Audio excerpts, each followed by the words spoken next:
everybody. Welcome back to another episode of The Gift of Gab. And I'm joined here by my lovely and beautiful best friend, Allie Haugen. Say hello. Hey, guys. And today we are talking about all of the changes to the Cleric class made from the 2014 Player's Handbook to the 2024 Player's Handbook. We did your homework, so you don't have to. You're welcome. You're welcome. We read the book. We read compared notes. We wrote things down. We literally had them right next to each other. We did it all. Anyways, so the Cleric, honestly, not that many changes, if I'm being honest. Some classes, like Barbarian, had hella changes, lots of stuff going on. They kept things relatively the same. They just clarified it and made things a little bit more clear in the building process. So the first example of this is level 1, you choose either Protector or Thaumaturge. And this makes it very crystal clear. It's like, do you want to be Smash Martial Boy, or do you want to be magical book boy? It makes you choose from the get-go, and I think this is probably something, if people weren't super familiar with D&D, if they didn't know the possibilities of what a cleric could be, they might get confused as they were leveling up. They're like, I have armor, but I can't do I have this heavy armor, but I also can't do that much damage because I chose this. So I think a lot of people got lost in the sauce of building clerics because it is one of those classes that straddles both martial and magical. This makes it very clear. It's like, pick one. Yeah, choose. Are you a tanky boy? Are you a frontliner? Or are you a healer? A healer. One who channels the magical energy to help your friends. And this, I think, for the most part, is good. I think making it super clear that there are kind of two paths you can take, and so whatever you choose is mostly going to benefit that choice you made. I know for me, when I first started playing D&D, I decided to play a paladin, which is also a class that straddles both magical and martial, and I did not realize that at first. And I was like, I didn't know I was supposed to split my charisma or put more in charisma and strength. I was like, it got a little confusing. So I do think that is a helpful thing in the beginning to make people choose. Yeah, give you a little bit more direction to go on rather than trying to put everything in each pot. Yeah. Now, to start us out, Channel Divinity, the Cleric's thing. They now give you 2 uses instead of just one. Very nice. Right off the bat, level 2. And you can also regain 1 on a short rest and both uses after a long rest. That's really nice. I like that versatility in being able. This is something that we're going to mention in a lot of other videos, but a lot of changes in the 2024 Player's Handbook are made to beef up the thing that's your class's thing. So it's like barbarians have their rage, clerics have their channel divinity. It lets you use that stuff more, and a lot of the feature changes complement that specific feature more. Yeah, exactly. Like you were saying, is they make your thing that you're good at even better. So channel divinity, that's cleric's thing. They give you an additional use of it, and they also give you an additional feature of it. So they added Divine Spark. So in addition to Turn Undead, which you already had, you now have Divine Spark, which gives you the option to heal or harm. It starts with 1d8 when you first get it, and that can be used, like I said, to heal or harm, and then it increases as you level. So 2d8s at level 7, 3d8s at level 13, 4d8s at level 18. Yeah, and then I think it just plays into the whole thing of, which is Cleric's whole thing, which is healing or harming, and so it just builds it into a feature, makes it crystal clear, use this other thing, other than just being able to take an undead person and shove them away from you and basically make them frightened and run away. Level 5, Destroy Undead has now been changed to Sear Undead. So whenever you use your Channel Divinity Turn Undead feature, which causes undead to basically be frightened, you can now add radiant damage, which is a number of d8s equal to your wisdom modifier. So Destroy Undead, the feature that it used to be, was more powerful because it would instantly destroy the undead that you were targeting, but it was based on challenge ratings, so it was a little more complicated. This is one of those things that we're going to be seeing a lot in the 2024 Player's Handbook. Anything that requires challenge ratings, super hyper specific moments, it takes those away and just makes it a little more generic. That's one of those things that I'm kind of like, Makes sense. Makes sense, but I don't really feel a type of way about, because I'm like, it has more utility just being able to do radiant damage. Obviously, taking away a cool feature is Exactly. Yeah. Exactly like you said, is it had very hyper specific scenarios where that was like really cool and OP. Like I know I've utilized it where I think just regular skellies are a pretty low challenge rating. And so if you're fighting a whole bunch of them, Yeah. destroy undead, Yeah. and that's really cool. But once again, it's a very specific scenario versus now you have a little bit more utility, I suppose. Yeah. So it's just, again, one of those It's where I fine. feel I land right in the middle. That's okay. That's okay. We're okay with it. One of the things, this is just like a side tangent, but a lot of these class pages now, I just noticed as a general rule, the class pages are so much easier to read. And I like that in the magical classes, they now have recommended spell list and things that they would suggest for you to do as a beginning when you're beginning out. These are the spells that you should take. I think that's just a nice way of making the whole thing more palatable and digestible. Side tangent. I liked it. As I was doing my homework, I was like, what do you know? This is way easier to read. So I appreciate that. Yeah, they removed the lore. Not all of the lore, but they Yeah. removed some random lore comments and they did add in some tips. Yeah. Some tips of spells that make sense, that would align with your class, and made that book so much easier to read. Yeah. You guys, I didn't even realize how difficult the other book was to read until you're reading them side by side and trying to compare them. Wow. Okay. This took us so long, because we would have them side by side and we'd be like, okay, let's, compare this feature and this feature. And we're like, okay, that's where this feature is. Where's this feature? And then I'd have to flip back to the glossary. I was literally Why was it written like that? Sometimes they Why? would not be alphabetically listed. Yeah. Looking back on it, I think initially it didn't bother me because I didn't have anything better to compare it to. Yeah. But now looking back, I'm like, oh my goodness. This is so Just hard for to read. reading purposes and chronological order. So another change is now at level 7, any subclass can choose between either Divine Strike or Potent Spellcasting. It doesn't matter which subclass you are. So prior to this, also this used to be at level 8, it would be that you had to either do like the Life Domain if you wanted the Divine Strike, or you would have to do the Knowledge Domain if you wanted access to Potent Spellcasting. Those were subclass specific features depending on which Cleric subclass you took. No mas, no more. Now anyone can get it, and you can use it exactly the same. Like the way that you use it is exactly the same, but now you just pick one. No matter what subclass you are, at level 8, you pick one, and then that's the one that you have, but you don't have to tie it to any specific kind of subclass. Yeah, they still improve it at level 14 as well. Yeah, so it's still good. Everything else is basically the same, except now you don't have to tie it to the specific kind of thing. And maybe it's because they make you choose in the beginning if you want to be more magical or more martial. So around this time, they're just like, you can just do whatever. So it's a little more versatility, but overall, I think I like that. I like being able to choose between that no matter what you choose. Yeah, I think so too. Another example of them kind of reducing the creativity or the lore per se, but increasing the utility is level 10 Divine Intervention. They changed it, so now you have a free use of a 5th level spell slot instead of Divine Aid. So it makes it a little less creative. This is an but interesting one. Takes a little pressure off you, I guess. This is an interesting one because, so we mentioned another video that we're like, in the effort to make things a lot clearer, a lot more concise, they took away a lot of the lore and descriptions of things. If you watch our Bard video, we basically talk about a lot of things. We're like, you do a performance and it's XYZ. Now they're just like, you just do this. They don't give you a why your class is able to do it. They don't explain the magic behind one. Like, there's a lot more lore in previous D&D books to give credence to why a certain class is able to do certain features. They don't care anymore. They're just like, you get advantage, deal with it. Like, there's no explanation.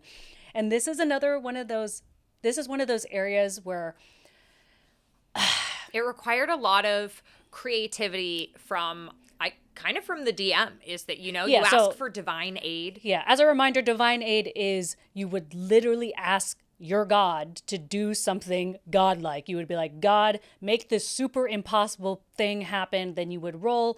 If you rolled lower than I think your level, that would come true. And it was like a big beef. Like, it was like, you want something really crazy to happen.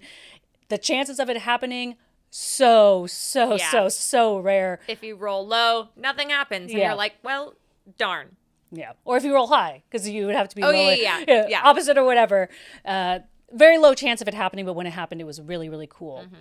But that was contingent on one, of you coming up with a really creative thing to ask your god, and two, the DM having also the bounds to make this god-like thing happen. So, like you said, required a lot of creativity on both sides to implement this god-like intervention. Yeah. Probably not great for one shots or new DMs that are just kind of getting their bearings and they're like, oh my God, okay, you're asking for help, but the god's not just going to step in and like let you win this battle. So it puts a lot of pressure on them to figure out what's the line? What's too far? What's an appropriate it's like if divine aid. And like they give divine aid and maybe they regret it because they're like, oh my God, I gave them way too much, but it was divine aid. So I felt the pressure. So I felt like I had to say yes. So now you get a beefy spell. Yeah. You get a free use of a 5th level spell. Which is sick. Pretty cool. Hey, which is pretty sick. Cool. That's not good. A free 5th level spell slot is not nothing. Is it cooler than a divine intervention? It's cooler than a scenario where your DM maybe isn't super creative or you roll really bad and nothing happens. Definitely cooler than that. Yes. And the guarantee, you get that free 5th level spell slot. Yep. So that's yours. No matter what, you get to do something cool, where this was the chance to do something cool. I think this is definitely one of those things that should still be available up to a DM's discretion. Like if I was in a game and I was playing a cleric, I think I would ask, hey, it doesn't have to be, I'm not going to do it all the time. Remember divine intervention, divine aid or whatever. Yeah. Remember when you used to be able to do that? Can I do this if I roll lower? And I think that should still be something that is one of those homebrew rules, because it was just a cool thing. It was a cool thing. Yeah. But like we said, for a lot of things, anything that requires a hyper-specific situation, this book has basically removed. Good and bad. So... Yeah, and I think that's great too, is that, like you said, is homebrew at your table in your setting. Your DM makes the rules. It's their house, it's their rules, or I should say their table. Who knows whose house it is, but it's their table. So if you guys come to an agreement, I think that's something that any of my DMs would probably be like, sure. Yeah, if you want to do that instead of having a guaranteed 5th level spell, if you want to roll the dice, maybe, and maybe you get some aid, maybe you don't. This is one that I feel just okay again.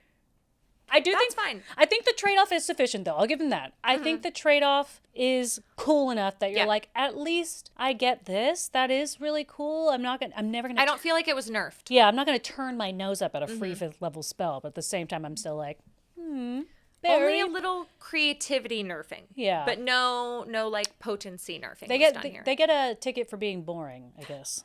Boring ticket. Boring fine. Yeah. Last thing to kind of mention before we start getting into the Cleric subclass details. The Knowledge, Nature, and Tempest subclasses or domains for a Cleric were removed. Why? I don't know. Why? Hey. Why did they take them out? Another thing that we can't really figure out is it does mention in this cleric section, like if you're playing a subclass from another book that allows you to take Divine Strike as a part of your feature, because that used to be one of the things that were available in your domain feature. It's like you can't do that. You now have to abide by this change that everyone gets to choose potent spellcasting or Divine Strike at this time, so ignore that. So in that, it is implying that you can play things from other classes. Yeah, and we know that the book is backwards compatible, so we know that you can still play classes that aren't necessarily in the book, but still why? Why were they removed? Yeah, so it's like, but what does that mean? Like, I know, like, I think it's all implied, but I am also like, if you remove it, isn't that insinuating that it's not? I don't really understand why. Just because Knowledge, Tempest, and Nature were just clerics that, you guessed it, Storm, Nature, like they weren't crazy OP, or they were just different flavors. So was it for books?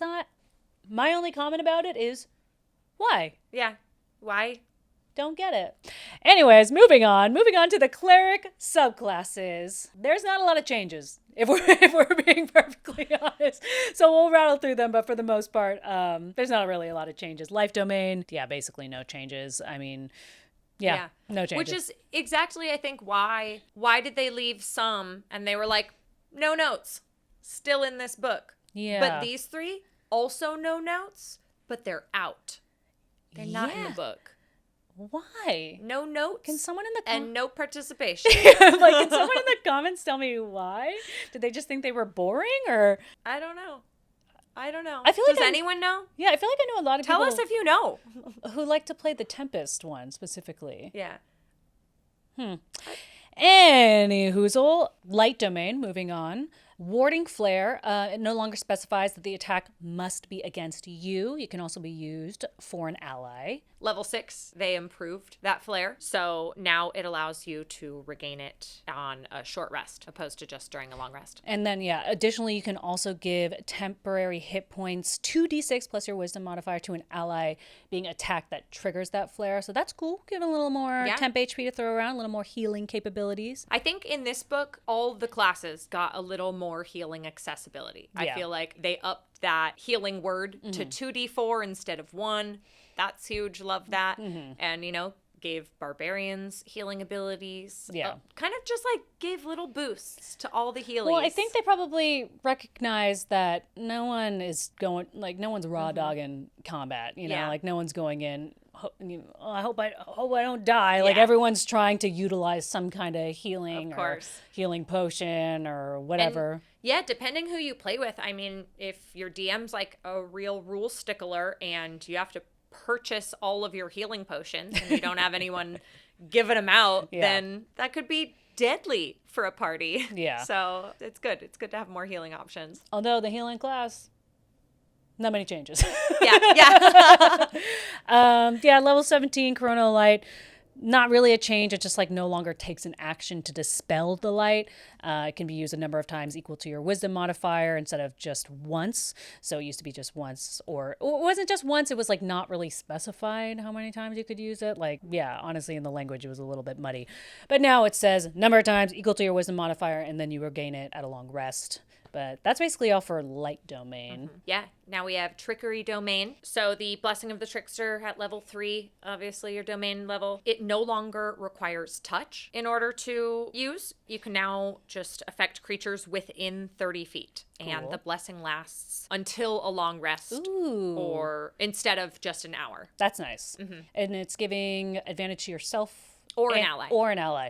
Yeah, that's cool. That's also one of those things like Rage and Bardic Inspiration all got longer. Prolong that blessing, prolong that feature. I think that's a good idea. This is also, I think, one of those things that encourage things to happen outside of combat, to be a little bit more aware of the features that you have available to you. And instead of just triggered to do so during combat, it's like, no, these they last a little longer, so you can play around with them, maybe RP with them a little bit. So I do like that. Invoke Duplicity is now a bonus action instead of a full action. So that's very nice. And now it makes it very, very clear it can either cast spells, distract, or move. The old one, it was a little loosey-goosey. It was like it basically said those things, but it wasn't super clear. So I'm sure there was some Invoke Duplicity fuckery, but now it's like, hey. Clearly defined. 3 moves. These are the 3 things. What your illusion can do. Yeah. But bonus action instead of action is nice. That's wonderful. That is very nice. So at level 6, they just removed Cloak of Shadows, which was a channeled divinity that allowed you to turn invisible for a turn. Okay. Yeah, they removed it. Okay.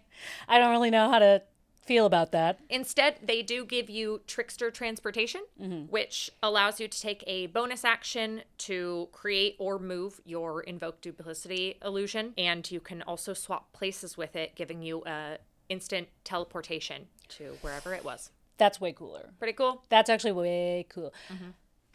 I don't really see the harm in letting the trickery. That's what I mean. I'm like, invisibility. Yeah, they could have had both. Yeah, I'm like the bonus transportation. So this is something we mentioned in other videos where we're talking about the class changes. A lot of the 2024 changes include some kind of mobility advantage, some kind of free movement, teleportation. There's a lot more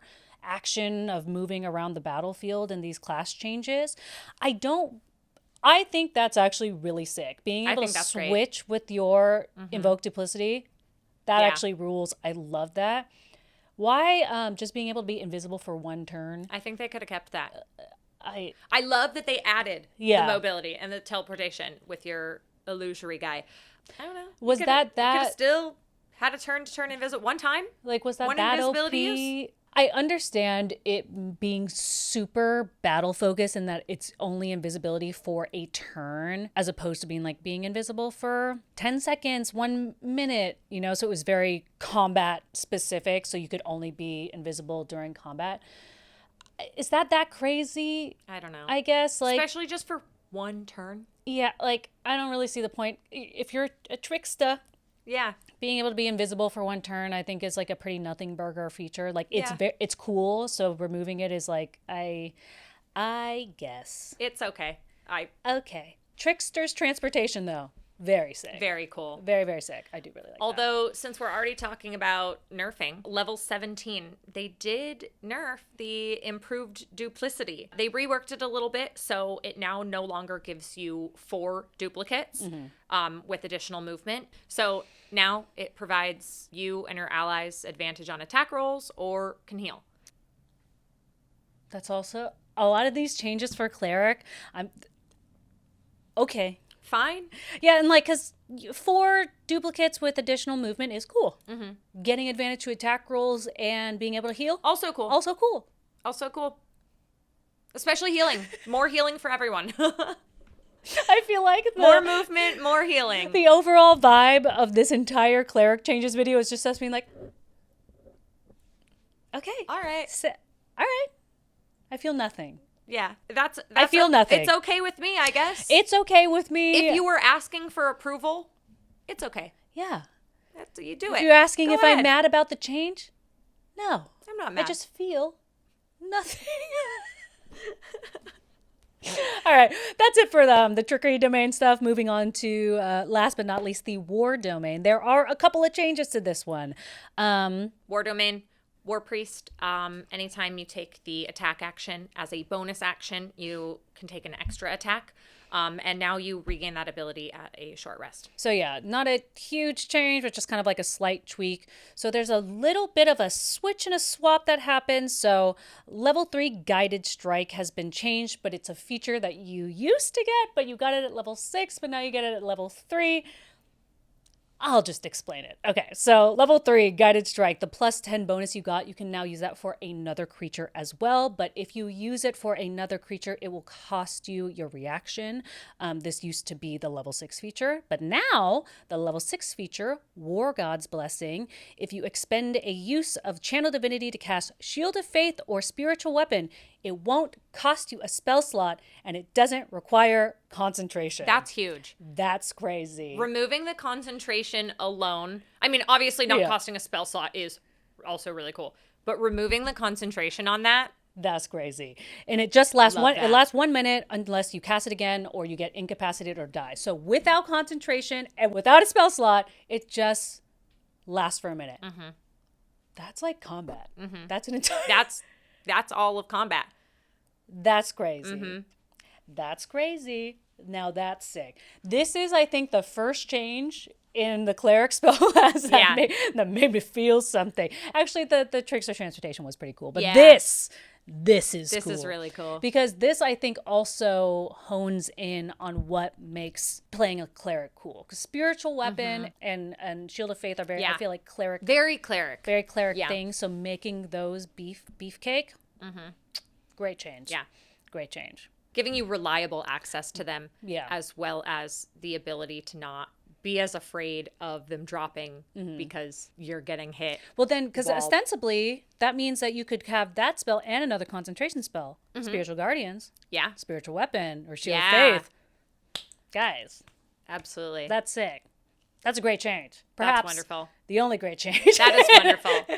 In the cleric class, the only significant, Yeah. really cool change. Yeah, they did a lot of them. Okay, that's fine. This one, I got nothing. This one is That's great. This is very Stamp of great. approval. 1 minute's a long time, too. It is. 10 rounds, that's likely almost always the entire combat. I don't know if I've ever been in a combat that's taken more than 10 rounds. Yeah. And I like that. If it was Spirit Guardians, that would be crazy. That would be like OP. That would be too much. But I think doing it like as spiritual weapon or Shield of Faith, that's just enough. Like, that's just cool. Like, that is cool. I like that. Okay. I think that's it for all of the Cleric classes changes from 2014 to 2024. I hope you liked it. I hope you enjoyed. If you like this video, we made one for every single class. So go ahead and check them out. Keep watching. We read the book for you. We did read the book for you. Okay. Bye.